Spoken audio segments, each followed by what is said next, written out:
Mario has always smashed blocks. Now he's also smashing the box office. The Super Mario Bros. Movie had the biggest opening weekend of 2023 so far, and there are lots of reasons why.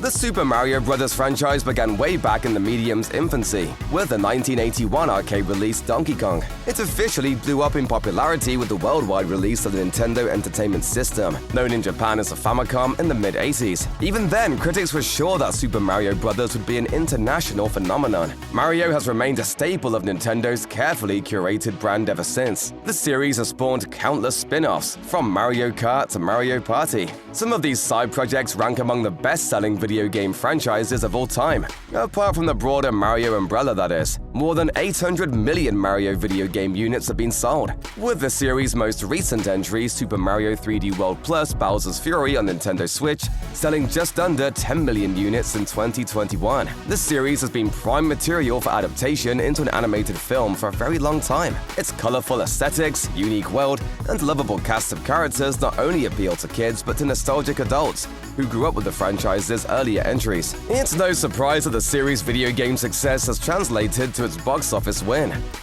The Super Mario Bros. Movie is Nintendo's first brush with translating their most beloved franchise to film. In 1993, the live-action Super Mario Bros. Movie starred Bob Hoskins and John Leguizamo as Mario and Luigi, respectively. Similar to the Illumination movie, the film follows the two blue-collar brothers working as plumbers in Brooklyn before they're sent through an interdimensional portal to another world, inhabited by a kingdom of dinosaurs. But things get pretty different from there. Notably, the film was a critical failure and bombed at the box office.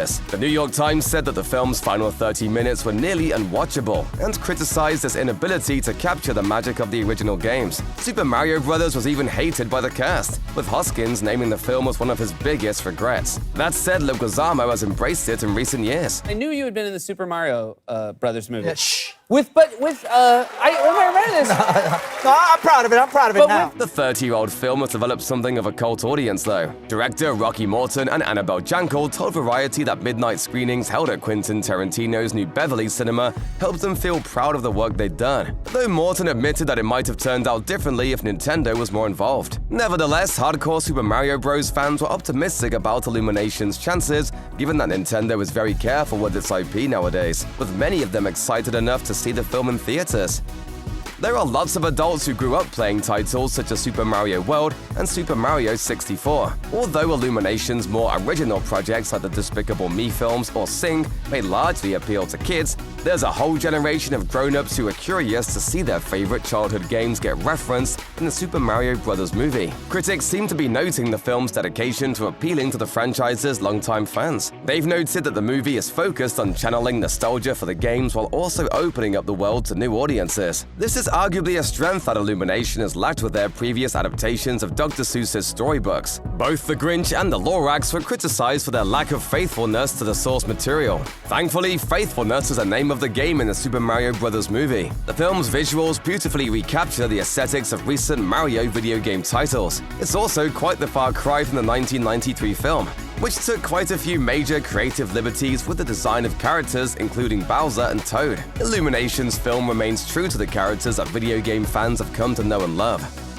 Even though Illumination has been criticized at times, they've never failed to release a film that does well commercially.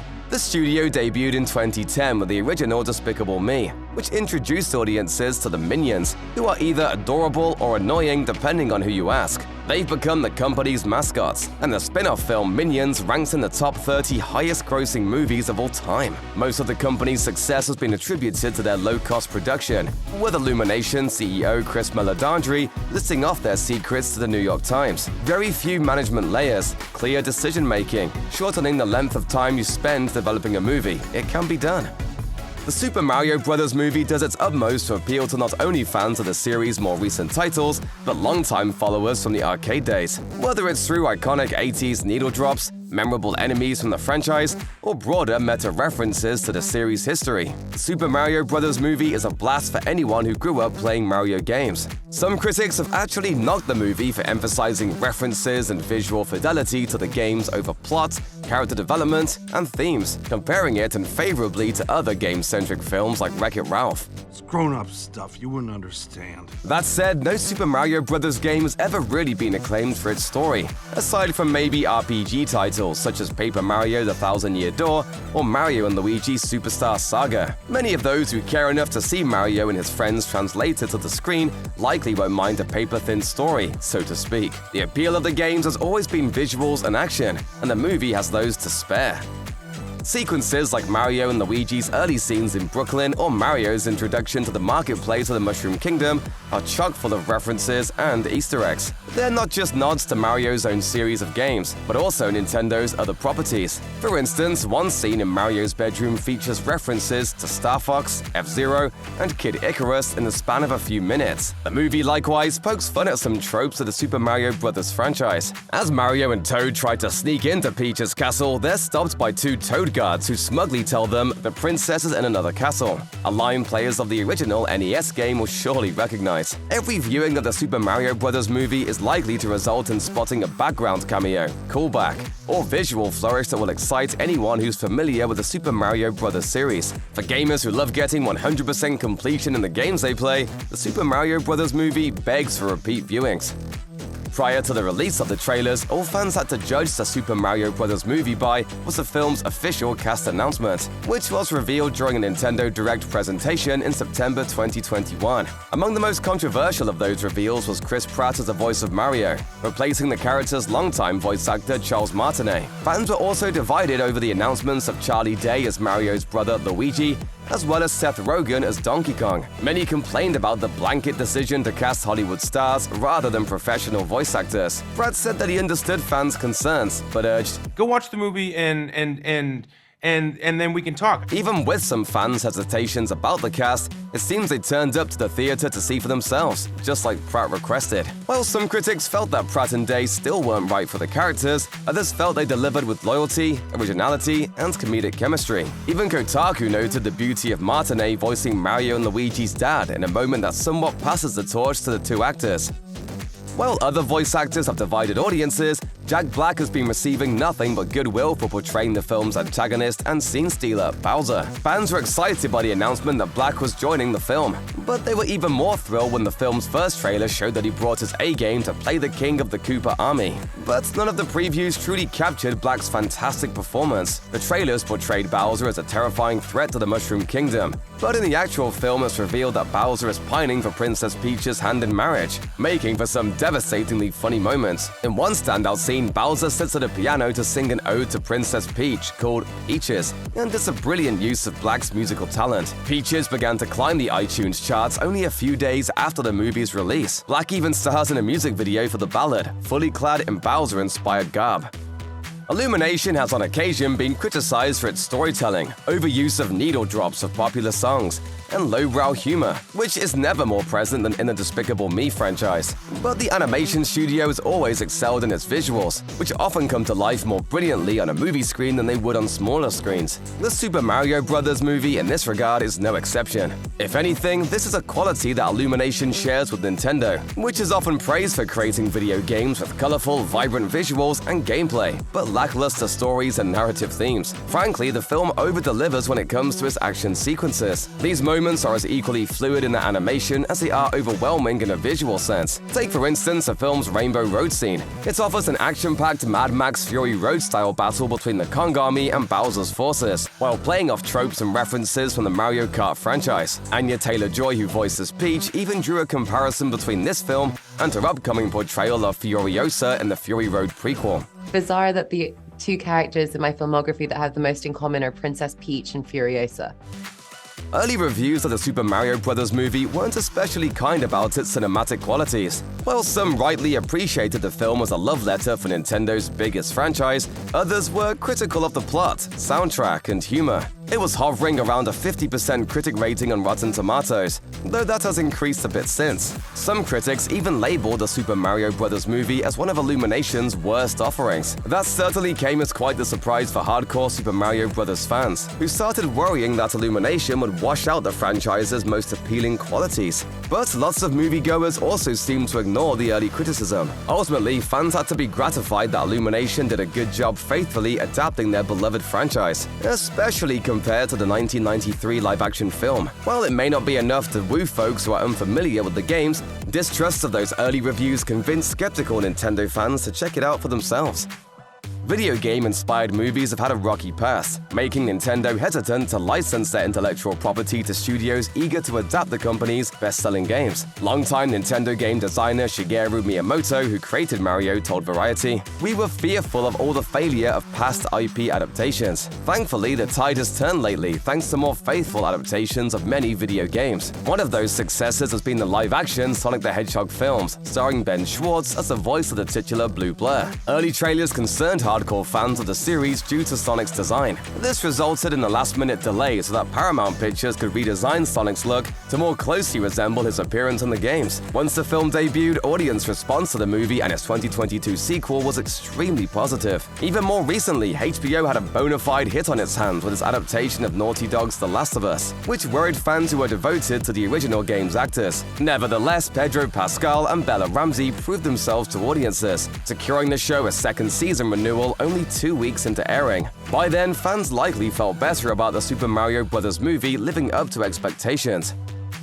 Given the box office failure of the 1993 Super Mario Bros. Film, Nintendo was much more hands-on in terms of making sure Illumination's animated film would represent the company's brand and be consistent with the Mario of the games. As a result, Shigeru Miyamoto served as co-producer of the film, alongside Meledandri, who welcomed the input of one of the most influential figures in video game history. Miyamoto told Rolling Stone, "We started to want to focus on the idea of wanting people to enjoy Nintendo and love Nintendo as Nintendo, not specifically as any certain game. That approach to a more holistic style of branding resulted in a film collaboration with Illumination, as well as the addition of the Super Nintendo World theme park at Universal Studios. It was important for Miyamoto as a herald of Nintendo's original spirit to capture that spirit outside the world of video games. Nintendo fans may have been worried that, like the 1993 film, Illumination's take on Super Mario Bros. Was substantially diverged from the source material, but Nintendo was careful to make sure the film didn't erase Mario's backstory or characterization.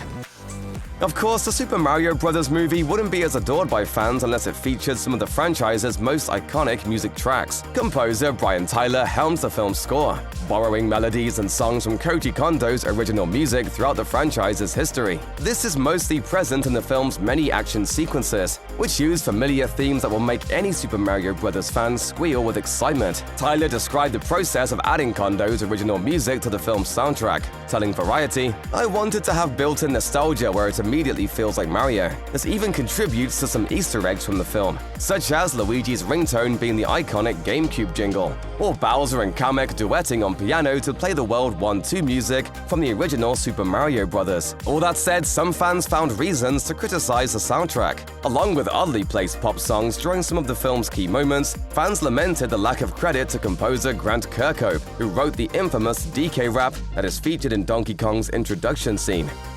One thing Nintendo found particularly appealing about making the Super Mario Bros. Movie was the notion that it not only appeals to longtime fans, but also introduces the world of the games to those who may not be familiar with it. Former Nintendo of America president Reggie Fils-Aimé described the intent of the Illumination partnership to IGN, saying, "It will be a great introduction to folks who are not as familiar with the world of Mario. The Super Mario Bros. Movie does a great job of appealing to younger audiences, an aspect that can also be applied to the Super Mario video games. The games thrive off fun gameplay and lovable characters, rather than complex themes or controls. Although the film is certainly not for everyone, many kids will likely walk out of the theater desperate to play the latest entry in Nintendo's franchise. Even nostalgic adults may find themselves returning to their favorite childhood classics after watching the Illumination movie. Either way, it wouldn't be surprising if the film's box office success was a result of either of these groups going back for seconds. It's a good time to be an animation studio in Hollywood. The past few years have seen a boom in original animated films. Many film critics credit this surge to the release of Sony's Spider-Man Into the Spider-Verse, which wowed audiences with its comic book-inspired aesthetic. More films have profited off this mindset, including DreamWorks' Puss in Boots: The Last Wish. Like the Super Mario Bros. Movie, it was a smash hit at the box office, despite the Shrek film franchise being dormant since the last Puss in Boots film a decade ago. Audiences seem starved for animation that's not only well-crafted, but contains more heart and soul than other recent franchise films. The sentiment was even echoed during Guillermo del Toro's acceptance speech at the 2023 Oscars. After winning Best Animated Film for his stop-motion masterpiece Pinocchio, del Toro championed animation, saying, "Animation is cinema. Animation is not a genre, and animation is ready to be taken to the next step." The Super Mario Bros. Movie may not innovate, but it does satisfy audiences hungry for heartfelt animation. Nintendo is a true video game giant, with its many intellectual properties and dedication to giving fans what they want. Nintendo is primed to continue its commitment in film, with the Super Mario Bros. Movie as just the start. Even before the film's release, both fans and industry pundits alike were interested in the possibility of a Nintendo cinematic universe. This feeling was echoed by the film's cast, who expressed their hopes for the franchise to have a future. Although many film fans are growing tired of never-ending cinematic universes, the Super Mario Bros. Movie certainly promises more from this world. A post-credits scene teases the introduction of Yoshi, while other plot threads perfectly set up a potential Donkey Kong Country spin-off. Even Charlie Day has indicated he'd be down to reprise his role in the Luigi's Mansion movie. Illumination, for all of its flaws, knows its way around the franchise, and Nintendo's interest in expanding its brand only makes this a greater possibility. For Nintendo fans eager to see their favorite characters on the big screen, seeing the Super Mario Bros. Movie is not unlike Marvel fans seeing the first Iron Man in 2008.